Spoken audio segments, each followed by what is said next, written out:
நம்ம ஊர்ல எளிமையா கிடைக்கக்கூடிய பொருட்கள் பத்தி நான் அதிகம் பேசிட்டு இருக்கேன். அந்த மாதிரி ஒரு விஷயம் தான் இந்த பதிவில் நான் பேச போறேன். நம்ம எல்லாருக்கும் தெரியும் வேப்ப மரம்.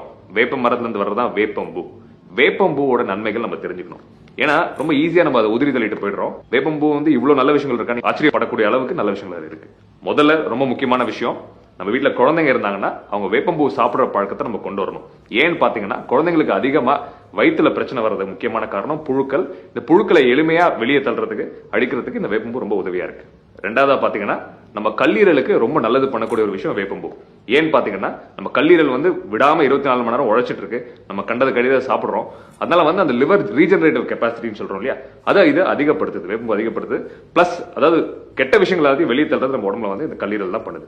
சோ அதோட எஃபிஷியன்சியும் இது அதிகப்படுத்துது. மூணாவதா நம்ம உடம்போட எதிர்ப்பு சக்தி அதிகப்படுத்துறதுக்கு ரொம்ப உதவியா இருக்கு. என்னன்னு பாத்தீங்கன்னா இதுல விட்டமின்ஸ், அந்த கனிமங்கள் இதெல்லாம் வந்து ரொம்ப அதிகமா இருக்கிறதுனால நம்ம ரொட்டீனா வருது இல்லையா, அந்த ஃபீவர், கோல்டு இதெல்லாத்தையும் வந்து ஃபைட்